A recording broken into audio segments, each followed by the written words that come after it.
Update muna nga tayo sa mundo ng basketball, sa PBA at gayon na rin sa Gilas Pilipinas. RJ Abarrientos trending ngayon sa social media, nagpa-flop lang daw. Samantalang ang anak ni Justin Brownlee pwede kayang maging local player ng Gilas Pilipinas. Ngunit bago tayo magpatuloy, pakipindot naman ng like, subscribe at ang notification bell para updated ka sa susunod kong i-upload. Naging mainit nga ang bakbakan ng Barangay Ginebra at Converge Fiber Xer sa PBA All Filipino Cup sa quarterfinals, at talaga namang walang gustong magpatalo at ang Converge at ang Barangay Ginebra ay parehong gustong manalo.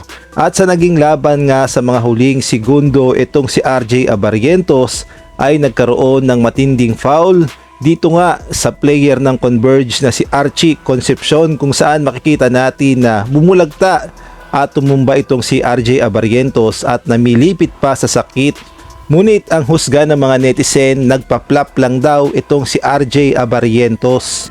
Mukha ngang hindi nga gusto ng netizen ang foul kay RJ Abarrientos, ngunit ang sabi nga nila ay mukhang nagpa-flop lang daw itong si RJ Abarrientos. Yung iba pa nga best actor at OA daw, at masyado na raw yung pag-iinarte ni RJ Abarrientos. Paglilinaw lang, hindi po ako may sabi niyan, nagbabasa lang po ako ng comment section at pasintabi po sa lahat ng Barangay Ginebra fans. Ngunit ayan ang sinasabi ng mga netizen na flop lang daw ang nangyari kay RJ Abarrientos. Samantalang nagsalita na itong si Archie Concepcion matapos nga ang nangyaring foul kay RJ Abarrientos at ibinigay nga ang kanyang side. Yun nga, frustration din, pero hindi ko naman sadya yun. Baga, ayaw ko lang siyang makareceive ng bola, kaya baga, hindi naman sadya. Parang, hindi ko alam ba't gano'n. Sa nag-jacket game. So, Sa makikita na lang sa next game. Wala, may chance na mag-usap para baga ma-explain yung side ko na hindi ko naman sadya.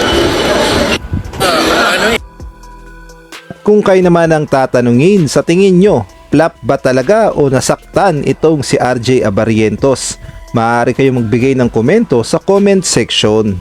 Samantalang sa ibang balita naman, kay bilis ngang lumaki ng anak ni Justin Brownlee na si Justin Brownlee Jr. At ayon nga sa report, may height na itong 6'5", kaunti na lamang at mas malaki na siya sa kanyang ama.